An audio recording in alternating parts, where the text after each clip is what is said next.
Have you ever heard that phrase, I'm just trying to be social? Well, these days, it seems the whole world is trying to be social. Social media really has changed the world, probably in ways so significant we can't even measure it. Lately, the big social platforms like Twitter and Facebook have been in the crosshairs of regulators for censoring posts and tweets. And all of them are gathering up every piece of data about us they can get their greedy little hands on. And you know what? We let them. We don't even think about it. So what do we get for it? Well, today we're talking to a former Wall Streeter turned tech venture capitalist who has a different idea about how we should be using social media. Jenny Ta is the founder of Coinlinked. It's a new social media platform which uses blockchain technology in both a decentralized and centralized way. Don't worry, we'll explain what all of that means along the conversation.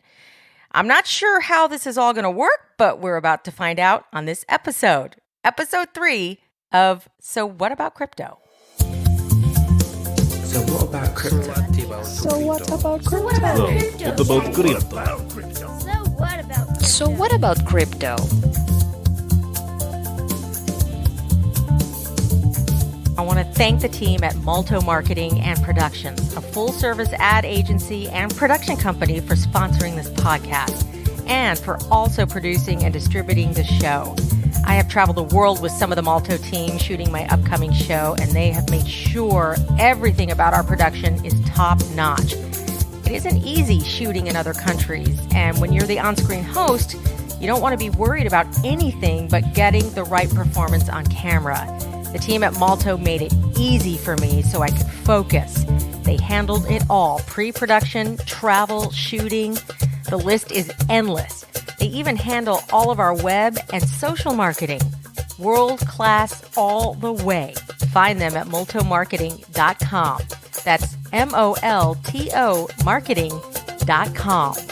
All right, guys, thank you for your patience. We're running a little bit behind on our live stream with Jenny Ta of Coinlinked, who is joining us in a beautiful park this afternoon. And, Jenny, thank you, first of all, for being here with us on our podcast, our live stream. They keep letting me do it, like feeding a stray cat. I'm coming back.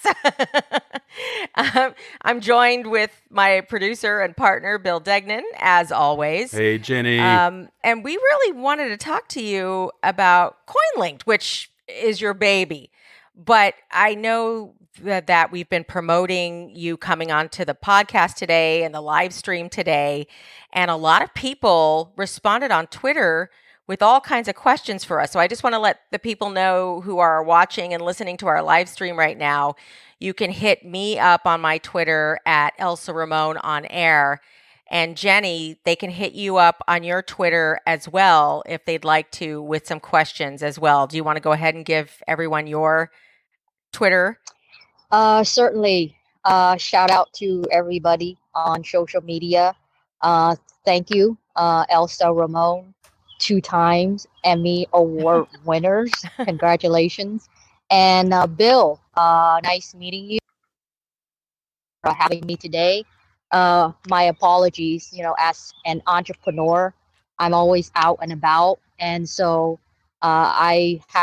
this is the closest place for me to meet at our 1 o'clock. And so happy decentralization right here. So that's the perfect topic. Yes, it's lovely. It's beautiful. And we can hear the birds. There you go. And it's kind of quiet actually today. So it's good. So I think we're good to go. Well, I think you brought up the perfect segue to talk about decentralization. So before we get to talk about your company, Coinlinked, and what it does, I know that people who are just starting to become curious about Bitcoin and blockchain and everything that comes with the space, they hear these words and they can be very intimidating. They were to me when I first started learning about all of this. And one of the words that gets tossed around a lot is decentralized. So first of all, what does that even mean? What does that mean to anyone who hears that word, and why is it important, and what difference is that going to make in my life or anyone's life? It's an excellent question. And, I'm sure to answer it, technically, um, probably 10 out of 10 people you interview, they're probably going to give you the exact same explanation about decentralization. I'm going to take a different approach today in giving your audience um, an analogy instead of the pure technical definition of decentralization. So here's an analogy. I believe to this very day, um, everybody has used Google Doc. Google Doc is a share, Excel, or a Word format. Now, to those much older generations, like the baby boomers and stuff, they probably got used to of using Microsoft Word, right? Mm-hmm. Now, if we envision Microsoft Word in years and years ago, let's just say, Elsa, you write me a letter and we're working on a group project. So you start writing this letter in Microsoft Word first. Then what you do is you can email it to me, say, Jenny, can you check to make sure if this is correct? Then I would download your Microsoft Word, open it up, correct or add some more pieces. And imagine we have 2 to 3 other team members that needs to share with this Microsoft Word. The process is extremely long and difficult, right? Then here comes Google and all of their share documents. Now, to those who have used Google share document, it's very simple. Elsa, you can start the Google Doc Word, and you can add all of the team members in there, and you can give them all access to edit, to this particular Google Doc. Now, every time when each one of the team members access to this Google Doc, and they change it, uh, they edit, they delete, or whatever it is, we see them live. All of us on the same team sharing this Google Doc, seeing it live. That's centralization. Okay, that's the blockchain of what Bitcoin began 11 years ago, 2008, 2009. So pretty much decentralization is getting uh, the middleman, exchanging peer to peer. You and I can exchange money without a banking system in the middle that has to have that transaction. So um, that's what I believe is the easiest way to um, capture or understand what decentralization is, and blockchain, and Bitcoin, which is uh, the father of all cryptocurrency, and the birth of Bitcoin about 11 years ago. Okay, so you gave a great analogy for people to try to understand centralized versus decentralized. So people get a grasp of this. Okay, they can see the difference, but then why would it be important for the everyday person to see the value in decentralizing things like our money, peer-to-peer money, Bitcoin, digital currencies? What would be the ways we can envision decentralization working for us? Well, more than ever, like in today's world, decentralization is also a method of uh, censorship resistant. Okay, within the last couple years, we've seen giant corporations such as Facebook, Google. They have problems of their own when it comes to uh, being in control, politically wise, or uh, their own rules and regulation of their own corporate structure. And our data too, being in control of our data Yep. as users. Yep.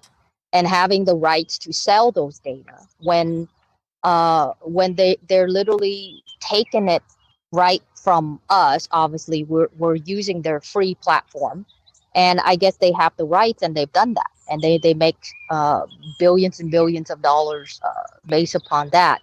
So back to your question, Elsa, is more and more, especially millennials and younger generation X, I would say, are very adopted to decentralization. Um, they wanted to eliminate as much of the middleman as possible. They wanted to deal directly one-on-one. If I'm gonna send somebody a Bitcoin, I want to send directly to that person. Instead of right now, Elsa, if I were to send you $10,000, I have to go to the bank, and the bank has to process it, blah blah blah, and then that money goes to you. So, and it's not always immediate. Exactly. Sometimes, as you know, has been to the bank. Sometimes they'll hold the funds for whatever reason. Right. And the thing is also the fees. My bank charged me the fees, and your bank charged you the fees for receiving it. So, the peer-to-peer is simple, easy. The sender knows the receiver. I know you. I'm just going to send it to you. And I believe in the future, that's how the world should work, and when we eliminate all these middlemen, life become easier. Fees will be less, transaction will be faster, so that's what I believe that the future should be, is decentralization. And also, there are a lot of people, we're thinking of ourselves here in the United States, where, of course, that would make things so much easier. But there are a lot of people in this world who have family members in other parts of the world, and sometimes they want to send that family money, and it becomes incredibly difficult, too, to send resources and money to family members in other countries, because you have to go through the bank, and there are protocols and there are laws and there are fees and everything else. This also allows families to be able to send money back and forth as well, directly to each other. Is that correct? Yeah, through a simple hot and cold wallet, we can definitely do that, and it's simple as connecting uh, um, the code book, and through the wallet you can send directly. I've just sent some Ether and some Bitcoin to a couple of my team members who wanted to get paid with either Ether or Bitcoin. I gave some of my team members the option these days, if they wanted to get paid via the regular US dollars or Bitcoin or Ether. So it's a very simple process, and I hope more of this is going to be done in the very near future. It's being done now, but well, you're doing it. I'm doing it. Definitely, I'm doing it. You've created an entire company, not only based on or founded upon decentralization, but a company that allows people that you're building to transact with each other and with other businesses this way. And your company's called Coinlinked. We're in the baby steps right now of the company. Is that correct? Yes, we are in the baby step. Actually, we've launched about 3 weeks ago. I am waiting for some news, which I cannot say yet, probably within the next few weeks. Well, I hope we get to break the news. We will be, okay? So until that news comes out, I'm not very aggressively hitting marketing just yet, only because, and here's the thing, and I want to share, I spoke to you privately, Elsa, that I mentioned that I would give your interview on your podcast a couple of exclusive that I have not shared with anyone else before. One of that exclusive is is what I'm sharing right now, is because I'm so open with my followers, my shareholders, my friends, usually via Twitter. I made the announcement to go live on Coinlink the first quarter of 2020. Um, then little did I know, I let's just say I hit a deal. Let's just call it a deal. And this deal is taking a little bit longer than expected. So obviously with coronavirus and the whole thing, we launched 3 weeks ago, and the deal is still working. And so I have to launch because I'm very transparent and I try to be as much as a public figure that I am, to be a person of my word. Yes, I can delay it, but I don't want any speculation something happened. Or something is wrong. Yes. Yes. Exactly. So I launch it. The platform is perfect. Yes, we have a couple bugs here and there. We're actually having a version 2 of the app being updated within the next week or two. But that's not what I'm waiting. I'm waiting for a much bigger news. And so once when that news is out, then I hope to have a lot more aggressive marketing to the platform.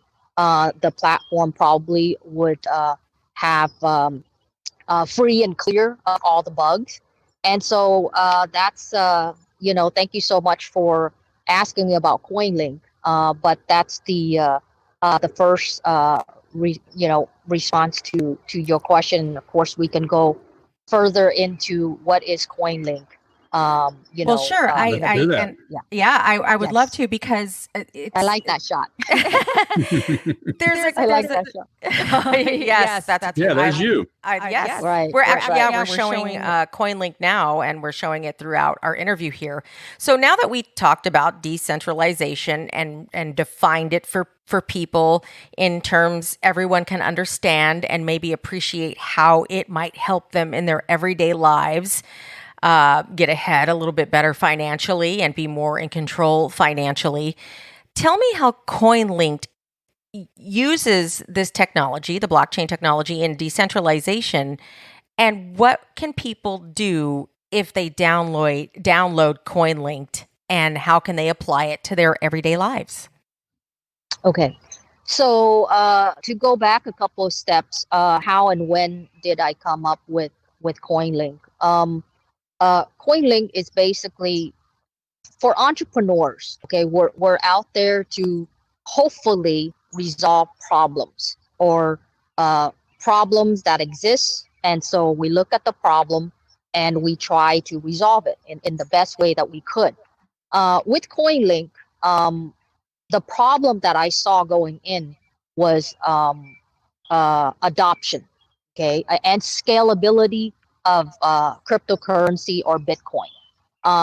I began to see, I start following cryptocurrency probably in 2014, 2015, but I was really deeply involved into it starting 2016. And obviously 2017 is in the records book because Bitcoin hit almost $20,000. That was late 2017 to early 2018. Still, all of these people, and with coronavirus, COVID-19, people are more reserved of their cash, right? They're like, we're here in America, it's the US dollar. They reserve their US dollar to pay rent, pay utilities, pay emergency things. But when it comes to, when you need to buy stuff like pair of shoes, clothes, you drop your phone, so you need to buy a brand new iPhone or whatever.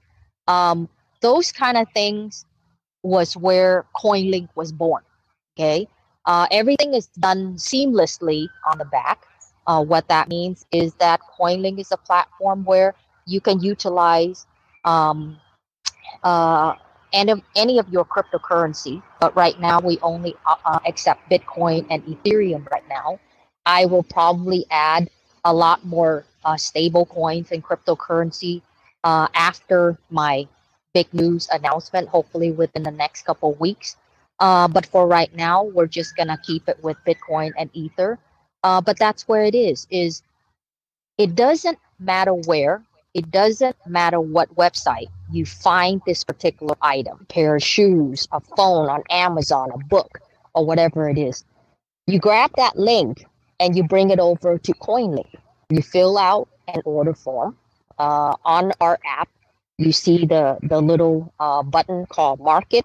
You click on that. It gives you an order form. You fill it out. You paste that link to the order form, and we process your order for you. The link of what I'm looking to buy. Pair of jeans. I take the link from Exactly. whatever site. A pair of shoes. Oh, yes, whatever, and bring it to Coinlinked. Yes. From Russia, from Amazon, from it doesn't matter where. Okay. You bring that because every item online has a link. Okay. You take that link, you bring it over to Coinlink, you fill out an order form, you paste that link on the order form, you choose what you want to pay with. Right now is either Bitcoin, Ethereum, or you can still pay with fiat, which is US dollars. Yes. Yeah. And then we process it. We add our service fee, we add taxes on it, and let's just say the whole order comes out to be, $200, whatever. We send the confirmation to you, and if you agree on that, that's when you pay us with the Bitcoin, and from there, we place the order, whatever it is, for you on a fiat, using fiat. And the location where you're buying it from, if it's Nike, if it's Amazon, if it's Chanel, they will be the one who's shipping you the product, not us. So the process is called drop shipping. And I believe that Coinlink is the first to market. There isn't another platform like Coinlink out there. I know a lot of crypto Twitter follow Lolly or a couple of other app that offers you either you purchase something and then they give you some kind of rebates in Bitcoin. I commend everybody. Look, we're all in the same community. Yes, there is a business and business competition there, but we're all different. I mean, the market is growing and the market is so big to the point that each of us take a piece of what we do, and that's how adoption and scalability works. So Lolly is different, Coinbase Visa card is different, and Coinlink is different. So we each stand upon our own. So just to clarify, for those who are brand new and trying to grasp all these terms, a couple of things mentioned in the conversation. So a company called Lolly is a company where you can shop for things through their plugin and you earn Bitcoin back, and it stores it for you in an electronic wallet. And if you want to, you can take it out and put it in your own electronic wallet, or you could allow them. Which is kind of like That's kind of like Rakuten. Or any... But with crypto. But with crypto, right. Like, it's the same concept of when you go to a store that you're loyal to, they give you their store bucks that you can use towards future purchases, except with Lolly, it's Bitcoin and it's actual money you get for using their service. So that's what that company is. The other thing that Jenny brought up was the Visa card. There is a company that is allowing you to use a card that converts your cryptocurrency, your Bitcoin, and when you make purchases, kind of like if you were in another country using your credit card, it would do the whole conversion. That's the simplest way I could explain that. And then you also mentioned stable coins, which is another one of those buzzwords that when people hear that, they're like, okay, what's a stable coin? I know what Bitcoin is, but what's a stable coin? Okay. Well, right now I'm just going to share the most popular stablecoin. I mean, there are a mass of different types of tokens and coins out there. And to be honest with you, I would not call myself an expert because we're learning every single day. As a matter of fact, in the cryptocurrency community, if you run across anyone that claims that they are an expert, please run the other way. Yeah. Okay? Because to this very day, even rules and regulations from the SEC, they're still building the rules and regulations. So no one can be an expert. Okay? There are those who know more than others because they've been in the business longer. But every single one of us, we're learning about this every single day. So to answer your question, Elsa, is there are a ton of tokens and coins out there. For the utility token side, there are probably over 10,000 now, right? Stable coins. There's CeeLo Go, some of my friends there, and I want to mention another group called Ampleforth.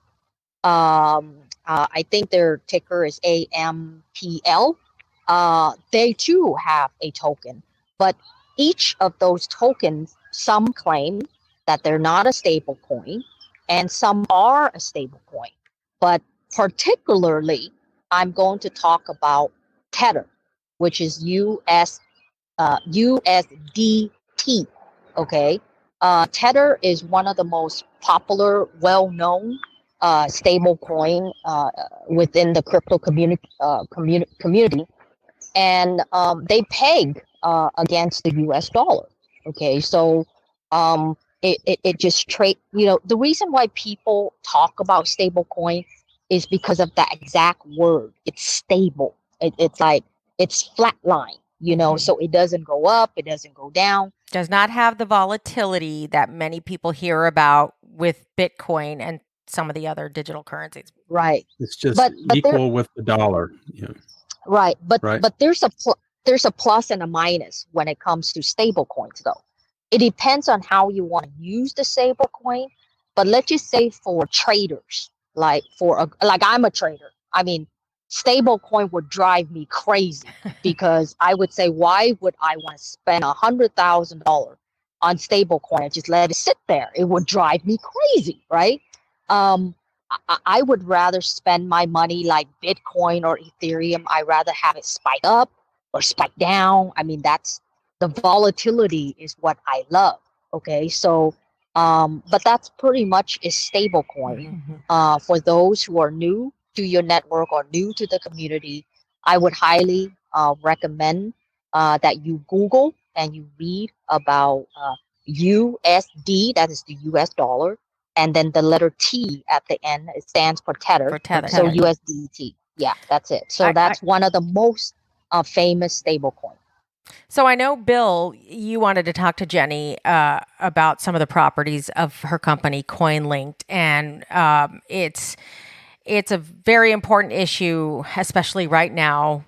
With what's going on globally with the protests and the riots.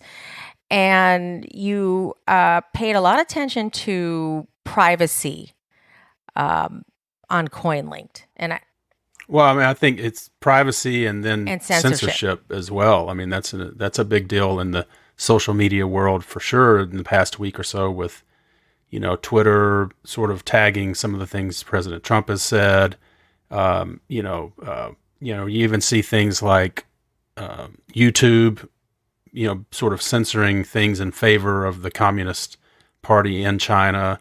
All of that sort of, bleeds into areas where people that are, where censorship and data and identity and all of these things it's important to a lot more people than I think those companies may realize. But, I know that in past conversations, you and I have spoken before about censorship and your platform, which is kind of like it's got elements of a Twitter in its format, but what's sort of your commitment to censorship or not?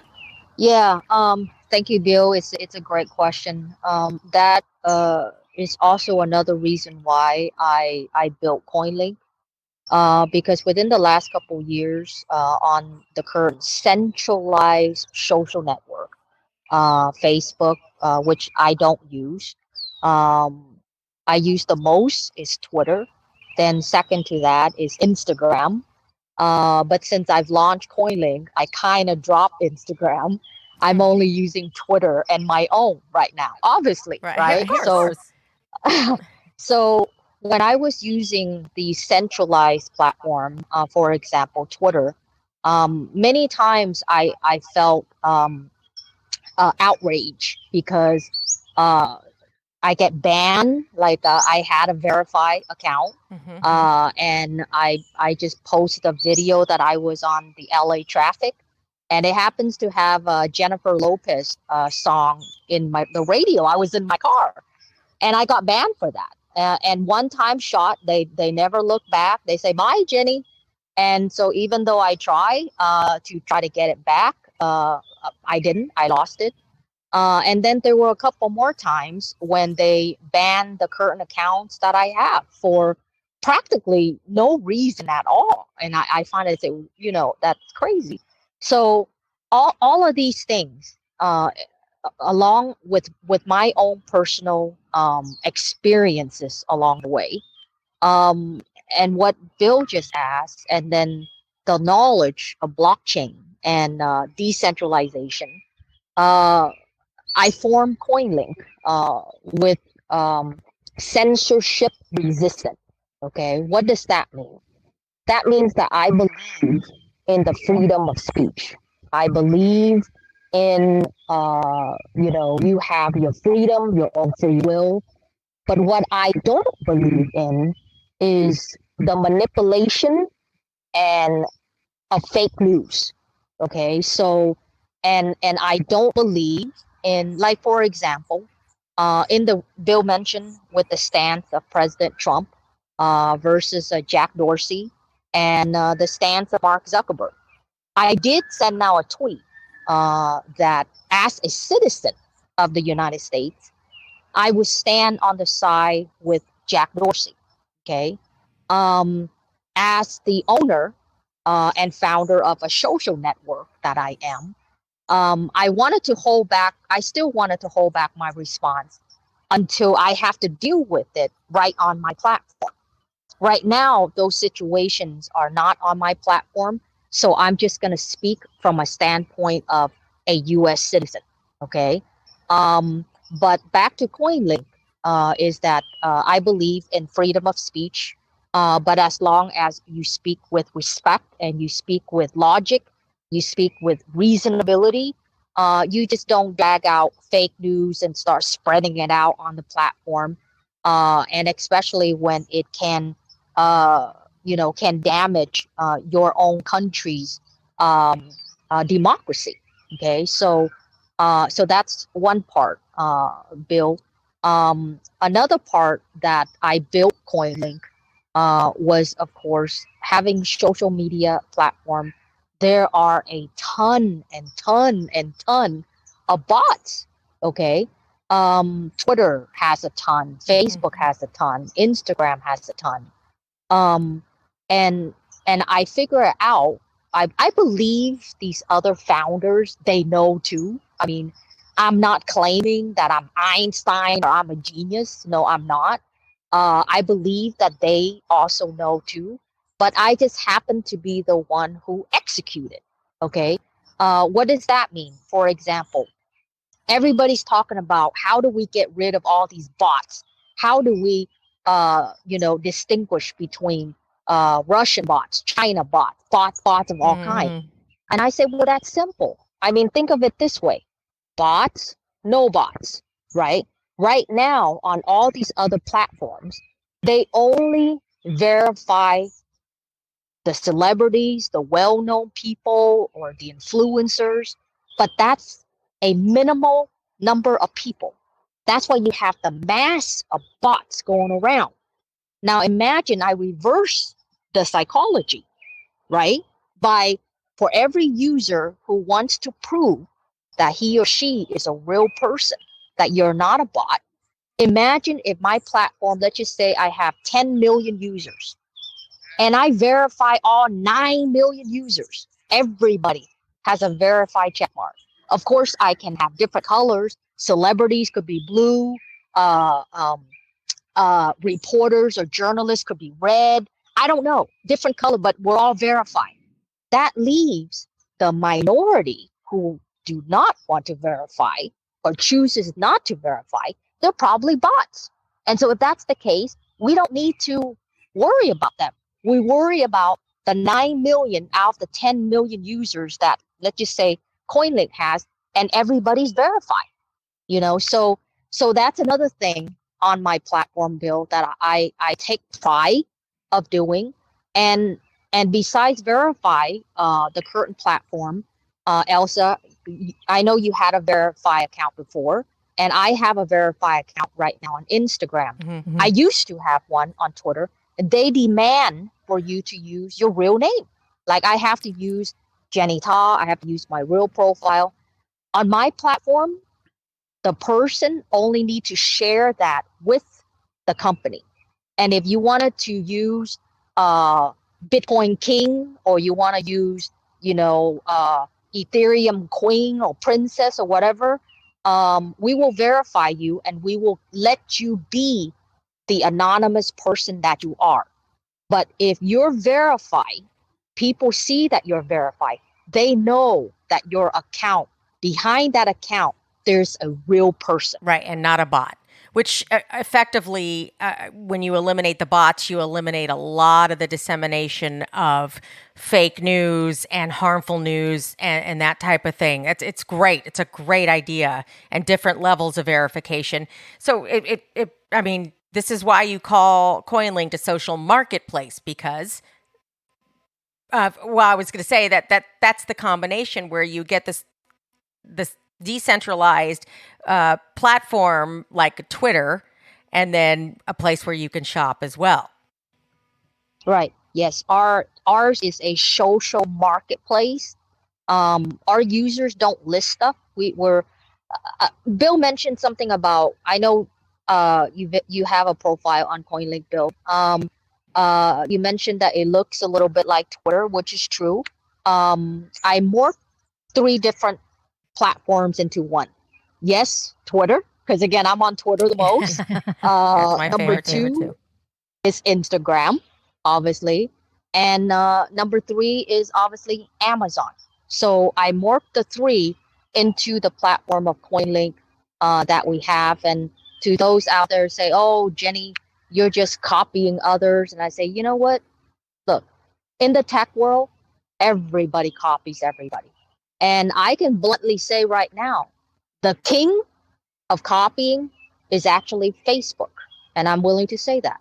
They copy everything from Snapchat, the stories, the Instagram. And so don't call me the copycat, because it's just what it is. It's just like in the dating world, it's like they say, don't blame the players, but blame the game, so don't blame the founder, blame the industry, so that's my take. But Bill, you're correct. Coinlink is a morph between 3 platforms: Twitter, Instagram, and Amazon. Well, I appreciate that. I can't predict what your platform is going to be like because of that sort of hybrid nature of it. But I think just personally, where I get a little mystified with the idea of fake news, it's sort of like beauty. It's in the eye of the beholder in some cases. I think, how do you go about, if you want it to be an all-inclusive type platform, how do you go about determining what's fake news? Because I think in today's world, people can argue that, well, what you think is fake isn't fake to me, and vice versa. And, so I can certainly see a point where Jack at Twitter would say, well, maybe we need to provide some other context for this tweet. But then where does it stop? And if someone else puts something else up, there's another sort of human element and sort of biases that are brought from every direction to say, well, but that one's okay and this one's not. So we're gonna point out some things on this one, but we're gonna leave this one alone. So how do you foresee your platform sort of approaching that, or is it the type of platform where, well, we'll just want one type of viewpoint to come use it? My answer for you, Bill, is just one word, and it's decentralization. Exactly how Bitcoin works right now. Okay. On the Coinlinked platform, we're currently a dual centralized and decentralized. Parts of our platform is centralized still, okay, and a piece of our platform is decentralized on the blockchain, and we are using the Ethereum network, okay. Um, and if you speak to some of the well-known expert within the industry, they will probably suggest to a lot of founders or new founders that to decentralize slowly. What that means is you most people, they just come out and just say, "Oh, I'm decentralized. I'm decentralized." That may not be a great thing. So that's why I came out with the approach of a dual centralized and decentralized, and I will slowly decentralize everything. Okay. Going back to your question, imagine news like that of a Bitcoin on the blockchain, or a Microsoft doc, share doc that I've shared earlier, where everybody, let's just say this particular controversy tweet that President Trump tweeted out, I believe, was it last week, when he tweet Something like that, yeah. Well, I don't want to repeat that, right? I think it was but roughly we a all week know, ago. Yeah, but we all know what that tweet is.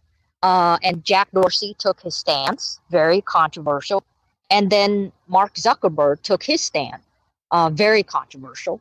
Some stand with Jack and some stand with Mark. But I believe yesterday was a massive walkout, I believe, at Facebook. So even some of the people who work for Mark don't stand what he believes in. So, but that's a different story. Going back to Bill's question is, imagine if a social network is on the blockchain, just like Bitcoin, where different users have the opportunity to zero in on a news or a post, or Twitter is a tweet, to wade in that if this particular is fake news, or if it's legit, remove it or leave it. I believe eventually social media will head towards that path. But right now, with centralized network like Twitter and Facebook, they gonna continue with the fact of saying that if it's not broken, why fix it, right? So they're cranking in the money, they're cranking in the advertising dollars and stuff. It's going to take the younger generation um, who takes the risk in building something that is not the norm, and that it would benefit the society, and that it would solve some of these problems that we're facing today. And everything can only be done one step at a time. And I hope Coinlink will be a part of that path. But Bill, to answer a part of your question too, I feel like the verification of everybody in the community helps with that too. People will be able to decide whether or not that person that they follow, whether or not they believe what they posted.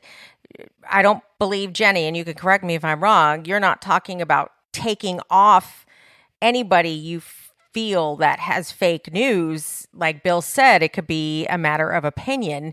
It's about, at least in Twitter's situation, I don't believe they removed the president's tweet. I believe they flagged it. People were still able to decide for themselves how they felt about it. Yeah, they did do that, but they don't do it for a lot of other things. I agree with you on that. Of course, like Jenny just said, there are times that they just take away your verification, or they, put you in Twitter jail because, and you don't even know what you did. So no, I understand that. Right. Well, if I may add, one of the most devastating loss on Twitter is this profile called Zero Hedge. Very respectable profile, great news. And one day he was banned. Okay, and there were a couple other profiles that were banned on the politics side. There were this brothers. There were two brothers. The Krasenstein brothers. Yeah, both of their accounts I used to follow. Very active in politics. Each of their account had 750,000 followers. So combined, that's 1.5 or more million. Zero Hedge, I believe he had 1 million followers. On my platform, look, I believe in 3 strikes, you're out. Okay. And even with that 3 strikes, the majority of the community should have a say into it. Right. That's not just me, not just the founder, not just the group. Like, for example, I don't know who Twitter people use, probably Jack Dorsey or the board. When they ban people, I don't know who they use. You just wake up one day and that account is gone. It just disappeared. Right. I don't believe in that type of a process. Okay. On Coinlink, how I would run it is obviously 3 strike, you're out. That's number 1. And you're right, Elsa, in terms of verifying. I believe that the more that the people are verified, even if they use alias, they would think twice before they do something that that would not be good for them. Right. The decentralized nature holds, and the verification on Coinlinked, in a way, kind of, in my opinion, self-polices a little bit with the help of the community, so that if you are part of this community, you really are putting your reputation at stake and letting the community decide whether or not you are going to continue to be part of this community or not. Not a centralized figure like we're talking about with Jack or whatever he uses to determine who should be in or out of Twitter. A true decentralized base and a true community-driven marketplace and social media site would be determined by the community, what happens in it. Exactly. And that's going back to the definition of decentralization is skipping the middleman. It's not about Jenny Ta, the founder of Coinlink, and her board making that decision, or Zuckerberg and his board, or Jack Dorsey and his board. But it's within the community that the Twitter community, the Facebook community, or the Coinlink community that makes that decision. And I would never ban anybody. Okay. I mean, why would you ban somebody? You could give them 1, 2, 3, say, hey, you mess up once, here's a warning. You mess up twice, here's a second one. If you do it again, then that means it's intention. Then we're going to ban you. You just don't ban people when you just wake up and then boom, they're gone. I mean, that happened to me. Okay. So if people say, well, Jenny, how do you know that they don't give? I say, I'm using myself as an example. I woke up one morning and it's gone. Okay. So, and I tried to get it back ever since, and I couldn't. And they don't even give me the reasons why. I can speculate what reason it is. I've had that too, and it's you build a business on it, and I own an ad agency, and we do a lot of Facebook and the like, advertising, and you build your business and your reputation with your clients to be able to provide that service, and then suddenly I've had Facebook just shut it down for a client, and I'm like, and it's okay, I suppose, if they have an issue with what you're doing, but they tend to do it with no warning. And it's suddenly, and they'll say and it's usually with a explanation of violation of our community guidelines, which is and vast. You don't know which one, which is the guideline is like that long. You're not which part is it? And they'll also then say, because this ad had something, that wasn't quite with whatever their guidelines were. But then when you go to try to fix it, it'll say, well, you can't fix it because we've disabled your account. I'm like, okay, well, we're losing business because you won't even work with us. And, even as an ad agency, we find that we're like, you're treating us like crap because helping you make a lot of money, and you don't even give us the courtesy of maybe picking up a phone and calling us or emailing us saying, here's an issue we need to address. I know that's very maddening, and especially for business, people building a business on a platform. Well, YouTube, we've dangerous. watched it happen many times, especially with people as of late in the crypto community who have built their business and their influence and everything on their YouTube channels. And then all of a sudden, poof, it's gone. They can't get anybody. They can't figure out why. That is centralization. That is the difference between decentralized and centralization. And look, Jenny and Bill, I think there are certain things, as we talked about a lot when I was a newscaster on broadcasting, that there are certain things it's okay to have an opinion on because they're inherently horrible. We're talking about murder, rape, sexual assault, crimes against children. I don't think you're going to find many people who are going to have an opinion against you showing that that you have an opinion on something like that. If somebody were on a decentralized platform and shared some abhorrent videos or things of that nature, of the things that I just listed, I mean, I think as a community, in a decentralized community, everyone can agree that that's not something that should be in the community, or should it? Right. And one final thing on this topic, maybe we should bypass it, is because it's never gonna end, right? It's gonna be centralized That's forever. Right. But the thing about Twitter these days is it's called shadow ban. And at first I said, WTF, right? WTF, what is that, right? And then I figured out that it's like how they do the coding on the back, that they literally ban your profile. And I've seen this with many, many other profiles too. People always say, I think I'm shadow banned. Can you guys tell me if you see my tweet? So then their followers would reply, yes, I can see, or whatever. I mean, that's ridiculous. I mean, why would you want to shadow ban somebody? It's either black or white. It's either you broke our rules, so get out, or we're gonna ban you, or you let the people freely. It's their time. They built the platform. Yes, the platform is yours. They're using it for free, but I mean, I was born in a communist country. I was raised here when I was 5, but it sounds so much like communism to me at times. So. And I thought, my gosh, these companies are made in the USA, just like Coinlinked on our About Us. I make sure the first line is Coinlinked is an American company. Okay, so freedom of speech, freedom of the law, freedom of the free press, and anyways, that's another thing. I mean, shadow ban, they would hire coders to make sure they can code so that there's such thing as a shadow ban. That's ridiculous, but anyway. Yeah. This brings me to, you talked a little bit about your background, born in a communist country, you were raised American after the age of 5. Your background is what makes the development of Coinlinked to me even that much more fascinating, because you come from a world that is all about the US dollar. Tell us about your background. Well, I'll tell you a little bit more about that, and this would be my second exclusive for you, Elsa. Just for you, Elsa. Okay.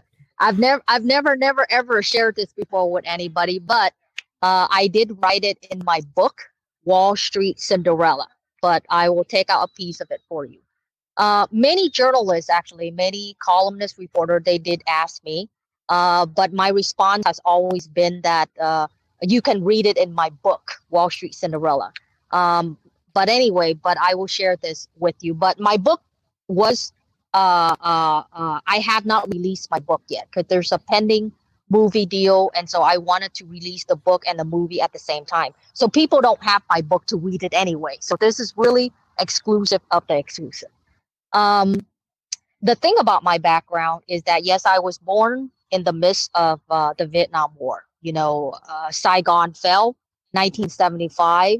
And between 1975 to the early 80s, there's a lot of what they call boat people, right? So I grew up within that era, okay? So here in the United States, I was raised since I was 5 years old. I was extremely poor, okay? To those of you who are not doing well right now, I hope my story will inspire you, because if I can do it, you can do it, okay? I was raised by a single mother. I wore secondhand clothes from Salvation Army thrift store. And then I went through school and, of course, went to college, finished college in 3 years. And I started working for Shearson Lehman Brothers. Nowadays, they merge JP Morgan or Morgan Stanley. They merge so many times, which is the financial sector. This is where it's the key part, where it made the person that I am today. When I got my first job after graduating from college, I was 20 years old. I worked at Shearson for $10 an hour. $10 an hour, okay? And I was working in the operations department, processing order tickets, buy, sell orders and new accounts. And I was there for about a year. And the stock market opens at 6:30 and it closes at 1. So we have to go in early and we could leave by around 2 o'clock. That's the end of the day for us. But at that time, I didn't have a boyfriend, didn't have any relationships. So I tend to stay at the office to about 3 or 4 without pay. Okay. I just like to stay there processing stuff. It's better than going home. So one day, the biggest broker of that branch had a beautiful corner office. He came to the window, as usually everybody does. They drop up the tickets and paperwork we were in the glass cage, so that the operation can process their orders or for the next morning before the stock market opened. So that day he came to the window, he dropped off the thing and he just knocked on and he said, "Jenny." And I said, "Yes, sir." And he said, he was in his mid-50s then, okay? And he said, "Why don't you go out and have fun? You're young, must have dating. I see you here every day." And, and then we went on and he asked me, he said, "Jenny, what do you want to do when you grow up?" I mean, I was 20, 21 years old. And so I asked him, I said, "Well, sir, I can give you a very blunt answer." He said, "Yes, give me the blunt answer." And he said, "Well, I work in operations, so I kind of know how much everybody gets paid, right? And I know you make 6-figure a month. 6-figure a month, 1 month, okay? That's net. That's not even gross." And I told him, I say, "Sir, I want to be where you're at. That's the honest truth, that I wanted to make the check that you're making." And he was the biggest producing broker there. And his response, Elsa and Bill, changed me for the rest of my life. And his response was that, "Jenny, if you wanted to make the money that I'm making, then my only advice for you is to quit today. Quit. Like, leave the only job that I had." I was shocked because I was young. I didn't understand what he meant. But of course, we went through and he explained the whole thing. And it was. Okay, can I stop you right there? Because you had us on a little bit of a cliffhanger. Because as it turned out, when you were telling us what he said to you, we kind of lost you. And I think it was probably pretty important what his advice was, but I couldn't hear it. Could you do that again? Could you say that again? What his response was? Sure. Basically, he just told me that if I wanted to make as much money that he was at the time, which is over 6-figure a month net, not gross, net, okay, I would have to quit the only job. I have to quit there. the place that I was working, $10 an hour. And he went further on to explain, obviously, and I will give you a very short version, is that I, as a female, an Asian female, would never be able to climb that corporate ladder. So by his honesty, and that he was like a father figure to me, and that by his honesty, I quit and I left the place 30 days later. And that was in San Jose. And I moved down to Orange County, and life has changed for me ever since. I went independent. I went very aggressive. I went to get my security licenses. And by the time that I was 23, I founded my first broker dealer. Okay. And by the time that I was 25, 2 years later, I was a self-made millionaire. Now, if he did not honestly tell me that, I bet you I would not be the person that I am today. So it takes vision, it takes endurance, it takes, everything that you got. It takes everything from your guts, okay, to do what you wanted to do. And to this very day, and even with Coinlink, I still have to go through that. I mean, life it's easier, obviously, because I'm well off now. But to form something like Coinlink, it's definitely not easy. So I'm still going through that, but it's the passion, the drive, that I wanted to get to a certain place. And if you have your mind and you have the will, and you have the endurance, you could get anywhere you want it to be. Girl, I love that story. I love it because, but I love, well, I love the exclusive, but I love that the truth angered you to the point where you're like, no, I'm going to show you. And that's why the truth is the best, because I mean, look, you'd be working for somebody and maybe get a corner office, but it would end when they wanted it to end, not you. Right. Yeah. I get it. Yep. I get it. So, actually, I wanted your audience to make sure they understand that gentleman, that senior broker dealer, I treat him like a father figure. I didn't give the long version, but I thank him because it was his honesty and that he was guiding me as if I was his daughter. Yes. He was Caucasian. Sure. He was a Caucasian male, obviously. So I thank him to this very day because of his honesty. I think he built the character that I am, because obviously my mom doesn't know today's society to teach her daughter that. So I have to learn these things from the outside world.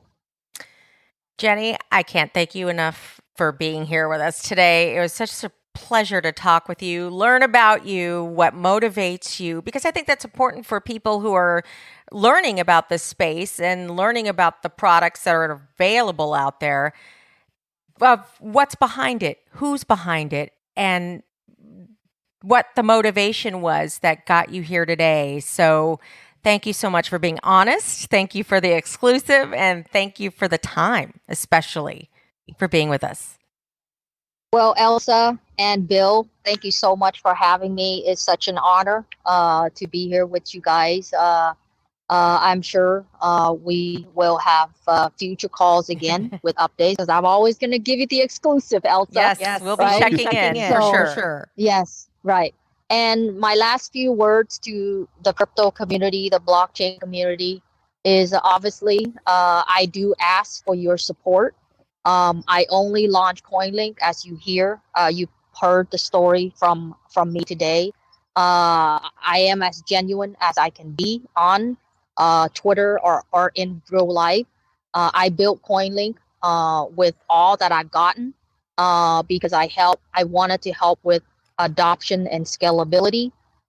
Maybe within the next couple weeks, I will eventually add a lot more tokens and coins into the platform to help those other projects that may want to, more adoption and scalability for your token. And I hope you download the app. We're on the website, coinlinked.com, or you can Google. We're also on the Apple Store, iOS, and on the Google. We have 3. And if you like what you see, please give us a good review. I don't expect much, but I expect we give each other support so that Bitcoin can grow, the community can grow. And that's all I'm asking for. Thank you so much. Our pleasure. There you have it. We plan to release new episodes weekly. You can find this show on iTunes, Google Play, Stitcher, SoundCloud, pretty much every podcast platform on the planet. Or check it out on our blog at adventuresincrypto.tv. That's also where you can find out more about my upcoming show, Adventures in Crypto with Elsa Ramon. You can find me on Twitter at Elsa Ramon on air, or hit us up at info@adventuresincrypto.tv. All of this is in our show notes. And thanks to our sponsor, Molto Marketing and Productions. You can check them out at moltomarketing.com. That's MOLTO marketing.com. I'm Elsa. Thanks for coming along. This is a live Q&A discussion about Bitcoin, cryptocurrencies, tokens, projects, investments, and technology. All discussions are strictly the opinions of each speaker. Statements made by guests are not necessarily the opinion of the hosts and producers. Investments in Bitcoin, cryptocurrencies, tokens, and even stocks are speculative and risky. You must do your own due diligence before investing in anything, especially anything related to cryptocurrencies and tokens. We believe you should never risk more of anything than you're willing to lose.